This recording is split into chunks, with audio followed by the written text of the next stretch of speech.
Good morning मित्रों, स्वागत है आपका अपने ही यूट्यूब चैनल एजुकेशन फैमिली में। मित्रों, आज एमपी टेट वर्ग 3 के लिए पर्यावरण के कुछ महत्वपूर्ण प्रश्नों के साथ आप लोगों के सामने आया हूं। जो भी मित्र एमपी टेट वर्ग 3 की तैयारी कर रहे हैं उनके लिए ये सीरीज़ बहुत ही लाभदायक सिद्ध हो सकता है। सो मित्रों, शुरू से अंत तक देखें। इनमें हम सभी टेट के क्वेश्चंस को, इन्वायरमेंट के क्वेश्चन को शामिल करने की कोशिश किए हैं, चाहे वो सी टेट हो, एमपी टेट हो, या यूपी टेट हो, या एच टेट हो, या बी टेट हो, जो भी टेट हो। अब तक जितने भी पर्यावरण में क्वेश्चन पूछा है और जो भी पूछने की संभावना है, हर प्रश्न को शामिल करने की कोशिश किए हैं, वो भी चैप्टर वाइज करवाने की कोशिश कर रहे हैं। इसमें हम लगभग, जब तक आपकी एग्ज़ाम होगी तब तक हम 1000 प्रश्नों की रिवीजन कर लेंगे और आपके लिए यह बहुत ही बेहद और कारगर सिद्ध हो सकता है।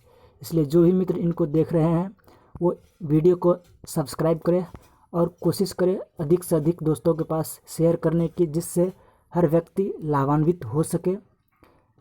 आप धैर्य और दृढ़ता के साथ बने रहें और देखें कि किस तरह के प्रश्न पूछे गए हैं और कैसे कैसे प्रश्न पूछी जा सकती है। अगर आप मेरे वीडियो के सारे सीरीज देख लेते हैं तो आपको शायद ही एमपी टेट की कोई भी क्वेश्चन छूटेगी।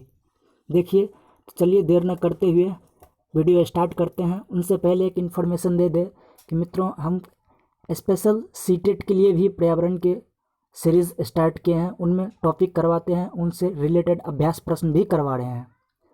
पहले टॉपिक और उनसे रिलेटेड अभ्यास प्रश्न, तो चलिए उनको भी देखने की कोशिश कीजिएगा।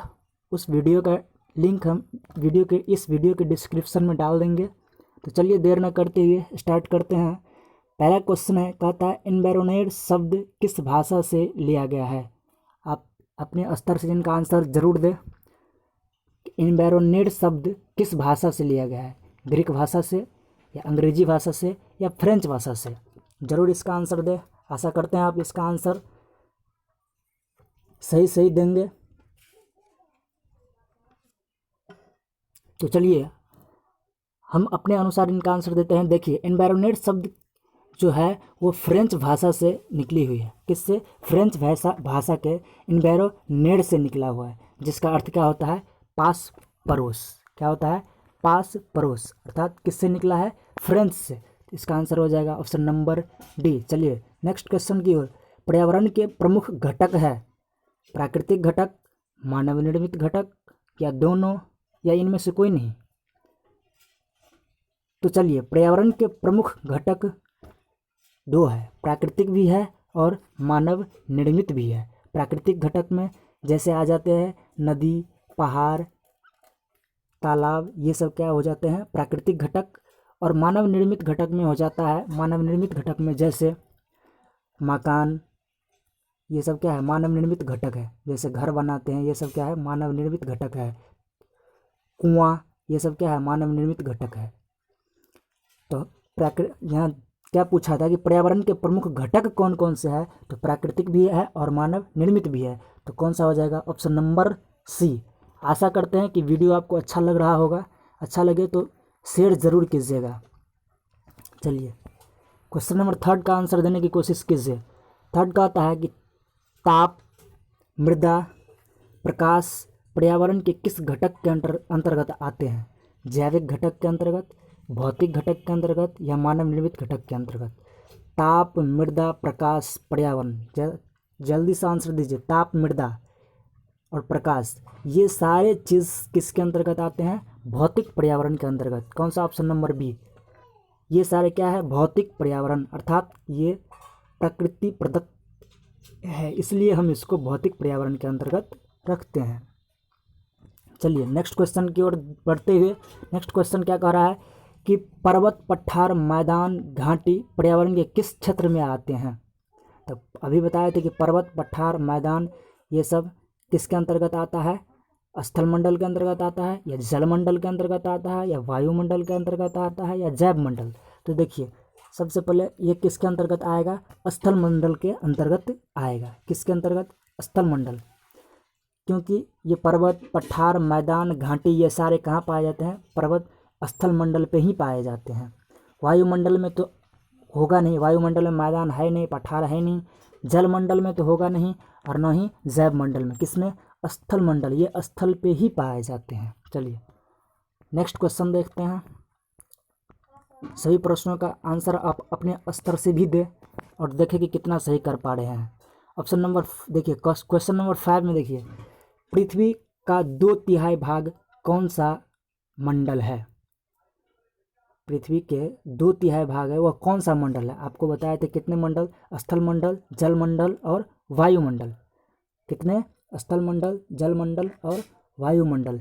ये जो कह रहा है कि 2/3 भाग पृथ्वी का कौन सा है? स्थल मंडल है, वायुमंडल है या जल मंडल है? आप अपने अनुसार इसका आंसर दें। देखिए इसका सही आंसर हो जाएगा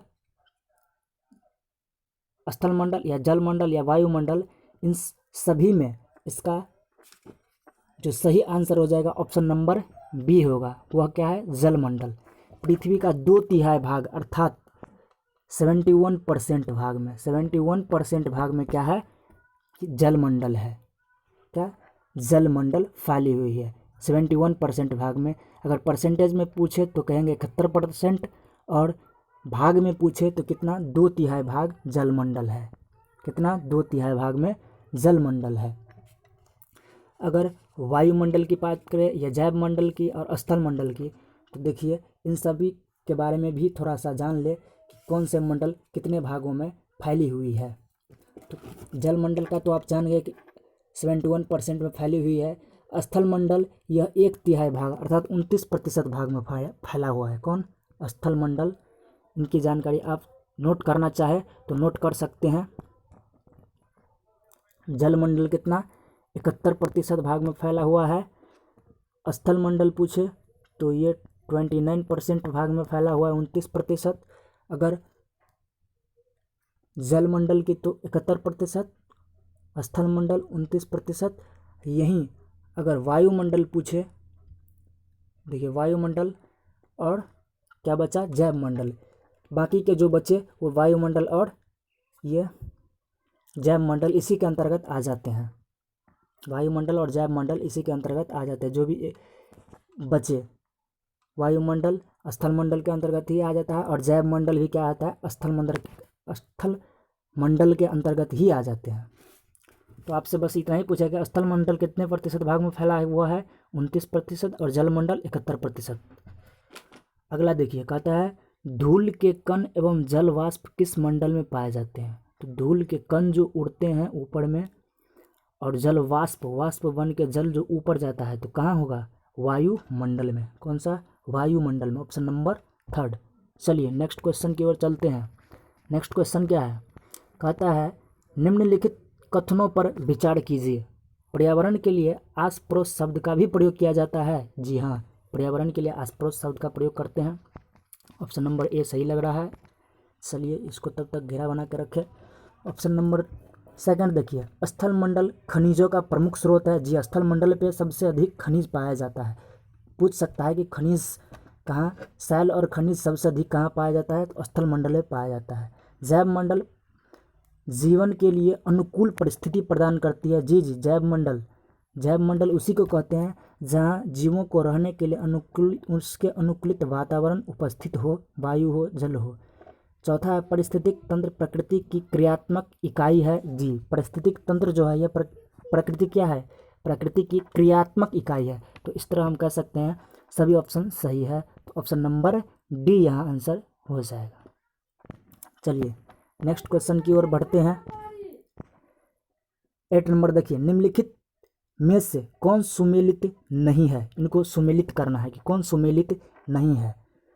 सर्वहारी, प्राथमिक उपभोक्ता और पारिस्थितिक तंत्र। तो देखिए प्राथमिक उपभोक्ता कौन होता है? प्राथमिक उपभोक्ता वह होता है जो शाकाहारी जीव होते हैं, जो पेड़ पौधों को खाते हैं। तो देखिए पेड़ पौधों को जो खाते हैं वो क्या होते हैं? शाकाहारी होते हैं। तो शाकाहारी कौन होते हैं? जो प्राथमिक उपभोक्ता। प्राथमिक उपभोक्ता किसको कहते हैं? जो शाकाहारी होते हैं जो और पेड़ पौधे को खाते हैं, क्या होता है? प्राथमिक उपभोक्ता। सर्वाहारी कौन है? यहाँ मोर है। मोर क्या है? सर्वाहारी है। डायरेक्ट लगा लीजिए, आपको जो आए वही पहले लगाइए। जैसे सर्वाहारी को लगाए, मोर क्या है? सर्वाहारी है। पारिस्थितिक तंत्र, अर्नेस्ट हिकल ने पारिस्थितिक तंत्र का खोज किया था। पारिस्थितिक तंत्र के एजी टेंसले ने पारिस्थितिक तंत्र का किया था, और पारिस्थितिकी का पूछे तो अर्नेस्ट हिकल ने किया था। यहाँ प्राथमिक उपभोक्ता देखिए पौधे नहीं है, प्राथमिक उपभोक्ता होता है जैसे टिड्डा हुआ, मेढक टिड्डा हुआ, हिरन हुआ, जो शाकाहारी जीव जंतु है, गाय है, भैंस है, ये सब क्या हो जाते हैं प्राथमिक उपभोक्ता। जैसे टिड्डा हो गया, गाय हो गया, ये सब क्या है प्राथमिक उपभोक्ता है। तो कह रहा था कौन सुमेलित नहीं है, तो देख लीजिए फिर से कौन सा सुमेलित नहीं है, ऑप्शन नंबर सी। तो कौन सा हो जाएगा इसका आंसर, ऑप्शन नंबर सी। आपको इस अनुसार भी पूछा जा सकता है, सुमेलित करने के लिए भी। जो अच्छे से देखे रहेंगे, पढ़े रहेंगे, उन्हीं के लिए ये संभव है। चलिए नेक्स्ट 9 नंबर क्वेश्चन कहता है निम्नलिखित में से पृथ्वी पर कौन सा पारिस्थितिक तंत्र सबसे बड़ा है। देखिए ये यूपी टेट नवंबर में 2013 में पूछा गया है। कहता है निम्नलिखित में से पृथ्वी पर कौन सा पारिस्थितिक तंत्र सबसे बड़ा है। देखिए रेगिस्तान बड़ा है, या वन बड़ा है, या समुद्र बड़ा है, या कृषि तो है ही सबसे बड़ा। इसमें देखिए सबसे कम क्या है, रेगिस्तान है, वन है, ये सब तो कम ही है। सबसे ज़्यादा कृषि होती है और समुद्र फैला हुआ है। तो कह रहा है सबसे ज़्यादा कौन है, तो सबसे ज़्यादा वो है समुद्र। क्या है, पृथ्वी पर कौन सा पारिस्थितिक तंत्र सबसे बड़ा है, तो वो समुद्र है। Option number B correct answer हो जाएगा। चलिए क्वेश्चन नंबर 10 के आंसर दे आप अपने अनुसार कि पर्यावरण को बचाने के लिए चिपको आंदोलन से कौन सा राज्य जुड़ा है। पर्यावरण को बचाने के लिए चिपको आंदोलन से कौन सा राज्य जुड़ा है। देखिए यूपी टेट में पूछा गया है, जून 2013 में ही पूछा गया है। कब, जून के एग्जाम में पूछा गया है कि चिपको आंदोलन किस राज्य से संबंधित है, तो वह संबंधित है उत्तराखंड से। कब, उत्तराखंड से संबंधित है। चिपको आंदोलन के बारे में थोड़ा सा जान ले कि ये चिपको आंदोलन जो है उत्तराखंड से संबंधित है। यह 1973 में हुआ था। ये चिपको आंदोलन की शुरुआत 1973 में हुआ था, और किसके द्वारा किया गया था, सुंदरलाल बहुगुणा के द्वारा। किसके द्वारा, सुंदरलाल बहुगुणा के द्वारा किया गया था। इसके प्रवर्तक जो है सुंदरलाल बहुगुणा माने जाते हैं। कहाँ हुआ था, तो उत्तराखंड में हुआ था। कब हुआ था, तो 1973 में हुआ था। ये सारे जानकारी आपको रखना बहुत ही आवश्यक है। कब हुआ था, 1973 में हुआ था। चलिए नेक्स्ट 11 नंबर क्वेश्चन देखते हैं। कहता है निम्न में से कौन द्वितीय श्रेणी का उपभोक्ता है। अब यहाँ देखिए द्वितीय श्रेणी का उपभोक्ता कौन से है, द्वितीय श्रेणी में कौन से जीव आते हैं। देखिए निम्न में से कौन द्वितीय श्रेणी का उपभोक्ता है, आंसर दीजिए जल्दी से। पहला कहता है हाथी, सांप, शेर, बकरी। द्वितीय श्रेणी के उपभोक्ता, जो भी ऑप्शन दिया हो उन्हीं में से लगाने की कोशिश करें। तो द्वितीय श्रेणी के उपभोक्ता कौन है। बकरी तो शाकाहारी है, ये क्या है, प्राथमिक उपभोक्ता है। हाथी क्या है, ये भी क्या है, प्राथमिक उपभोक्ता है। तो ये दोनों आप काट ही दीजिए, शाकाहारी है। दूसरा रह गया सांप और शेर। तो सांप क्या है, ये तृतीयक उपभोक्ता है, क्योंकि जैसे पेड़ पौधे को, ये पादप जंतु को कौन खाता है, टिड्डा खाता है। टिड्डा को कौन खाता है, मेढक खाता है। तो टिड्डा हो गया प्राथमिक, मेढक हो गया द्वितीयक, और मेढक को कौन खाता है, सांप। सांप हो गया तृतीयक। तो इसको कैंसिल कर सकते हैं। कौन सा बच जाता है, शेर। तो शेर क्या है, ये द्वितीयक उपभोक्ता है। कौन है, द्वितीयक उपभोक्ता। जैसे मान लीजिए कि पेड़ पौधों को कौन खाता है, हिरन खाता है। हिरन हो गया प्राथमिक उपभोक्ता, पेड़ पौधा तो पादप हो गया। प्राथमिक उपभोक्ता हिरन हुआ, और हिरन को कौन खाता है, शेर खाता है। शेर हो गया द्वितीय उपभोक्ता। इस स्तर से भी जान सकते हैं। तो कौन सा हो जाएगा 11 नंबर क्वेश्चन का ऑप्शन नंबर सी हो जाएगा। फिर से देखिए पूछा गया है बीटेट में, ये बीटेट 2011 में पूछा गया है चिपको आंदोलन किस राज्य से संबंधित है। तो किससे, आप जरूर इसका आंसर दे पाएंगे कि यह किससे संबंधित है, तो उत्तराखंड से संबंधित है। चलिए नेक्स्ट क्वेश्चन देखते हैं। ये भी पूछा गया है, बीटेट में ही पूछा गया 2011 में। खाद्य श्रृंखला में ऊर्जा का प्रवाह होता है। तो खाद्य श्रृंखला में ऊर्जा का प्रवाह जो होता है वह एक दिशीय होता है। याद रखें आप कि क्या होता है, एक दिशीय होता है। जैसे पादप को कौन खाता है, टिड्डा। टिड्डा को खाया मेढक, मेढक को खाया सांप, सांप को खाया मोर। तो ऊर्जा का प्रवाह जो है पहले टिड्डा में आया, टिड्डा से मेढक में आया, मेढक से सांप में आया, सांप से मोर में आया। तो क्या होता है, कह सकते हैं कि खाद्य श्रृंखला में ऊर्जा का जो प्रवाह होता है वह एक दिशीय होता है। अगला क्वेश्चन देखिए 14 नंबर, पारिस्थितिक परितंत्र में, देखिए कहता है परितंत्र में ऊर्जा का प्राथमिक स्रोत है। ऊर्जा का प्राथमिक स्रोत क्या होता है, वनस्पति होता है, सूर्य का प्रकाश होता है, परमाणु ऊर्जा होता है या भोजन होता है। तो परितंत्र में अर्थात पर्यावरण में, वातावरण में ऊर्जा का प्राथमिक स्रोत सूर्य का प्रकाश होता है। सबसे पहला स्रोत क्या होता है, ऊर्जा का प्रकाश, क्योंकि उसी से चाहे पेड़ हो, पौधा हो, जीव हो, जंतु हो, सभी के लिए यह प्रकाश क्या है, आवश्यक है। इस स्तर से भी कह सकते हैं सूर्य का प्रकाश क्या है, ऊर्जा का प्राथमिक स्रोत है। ऑप्शन नंबर बी हो जाएगा। कौन सा हो जाएगा, ऑप्शन नंबर बी। चलिए नेक्स्ट क्वेश्चन की ओर बढ़ते हैं। नेक्स्ट क्वेश्चन क्या कहता है, निम्न में से कौन सा पर्यावरण अध्ययन का घटक नहीं है। पर्यावरण अध्ययन के घटक कौन सा नहीं है, मानव है, वायुमंडल, जलमंडल, सौरमंडल। देखिए पर्यावरण के घटक के अंतर्गत मानव भी आते हैं, क्योंकि वह पर्यावरण में रहते हैं। मानव भी आते हैं, मानव भी आता है, तो ये नहीं होगा। यहाँ कह रहा है नहीं है। वायुमंडल ये तो आता है पर्यावरण के अंतर्गत, क्योंकि वायुमंडल, जलमंडल और स्थलमंडल तीनों की चर्चा करते हैं। जलमंडल भी आएगा, तो कौन सा हो जाएगा, सौरमंडल। हम सौरमंडल की चर्चा पर्यावरण के अंतर्गत नहीं करते हैं। उसमें कितने हैं, जलमंडल, वायुमंडल, स्थलमंडल, स्थलमंडल, जलमंडल, वायुमंडल, तीन और एक होता है। पहला होता है स्थलमंडल, जान ले, दूसरा होता है वायुमंडल, तीसरा होता है जलमंडल और चौथा होता है जैवमंडल। इन सभी की ही चर्चा करते हैं, न कि सौरमंडल की। चिपको आंदोलन की प्रणेता थे किरण बेदी, सुंदरलाल बहुगुणा, मेघा पाटेकर। कौन थे, सुंदरलाल बहुगुणा। ये भी चर्चा कर चुके हैं कि चिपको आंदोलन के प्रणेता कौन थे, सुंदरलाल बहुगुणा। कौन सा हो जाएगा, ऑप्शन नंबर बी हो जाएगा। चलिए 17 कहता है पर्यावरण संरक्षण पर निम्न में से कौन सा गैर सरकारी संघ समर्पित है। पर्यावरण संरक्षण पर, पर्यावरण के संरक्षण के लिए, बचाव के लिए कौन से गैर सरकारी संघ संस्था काम करती है। WWF, भारतीय वन्य जीव बोर्ड, राष्ट्रीय वन्य जीव क्रिया योजना या उपरोक्त सभी। तो इनमें जो संस्था काम करती है वो है WWF। कौन सा, WWF, option number first, option number first, अर्थात world wide life fund for nature. World wide life fund for nature होता है। क्या होता है, W से world wide life fund for nature.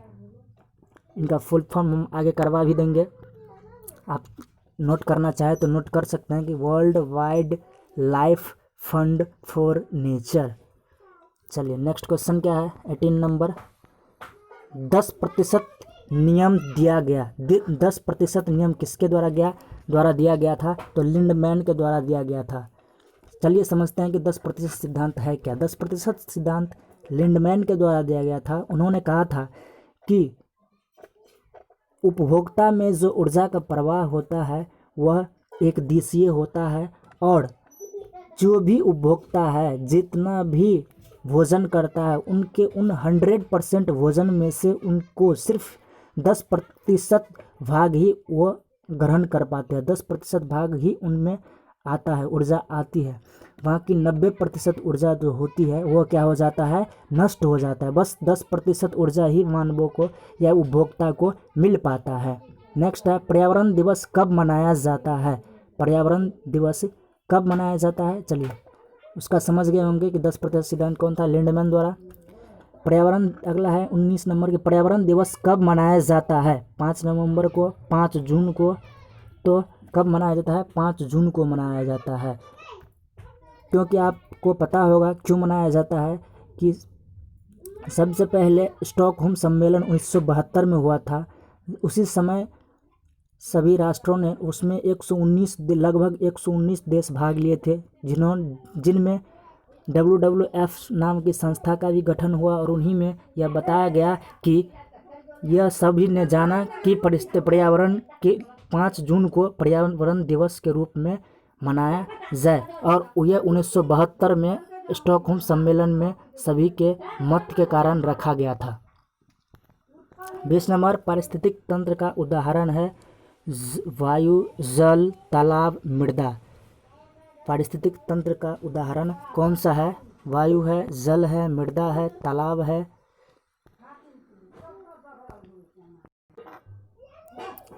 आशा करते हैं आप इसका आंसर दे दिए होंगे कि पारिस्थितिक तंत्र का उदाहरण कौन सा है, तो वो तालाब है। चलिए दोस्तों, आज इतना ही। आशा करते हैं वीडियो अच्छा लगा हो तो मित्रों के पास शेयर करें, दोस्तों के पास, और चैनल को सब्सक्राइब करें।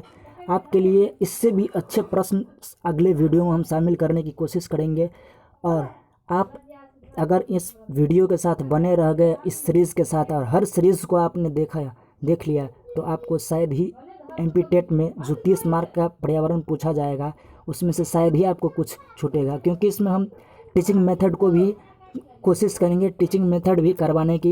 ये कंटेंट पार्ट थोड़ा सा पहले कर ले, इसके बाद टीचिंग मेथड भी बीच में डालते रहेंगे। और पर्यावरण के 30 में 30 लाने का हम गारंटी देते हैं, अगर आप पूरे सीरीज़ को अच्छी तरीक़ा से देख लिए तो। MP टेट वर्ग 3 में आप पर्यावरण में 30 में 30 पक्का ला लेंगे। ये देखिए, सारे के सारे किसी न किसी एग्ज़ाम्स में पूछा ही गया है। तो चलिए, आज के लिए इतना ही, विदा लेते हैं। धन्यवाद, मिलते हैं नेक्स्ट वीडियो में नई कंटेंट के साथ। Thank you.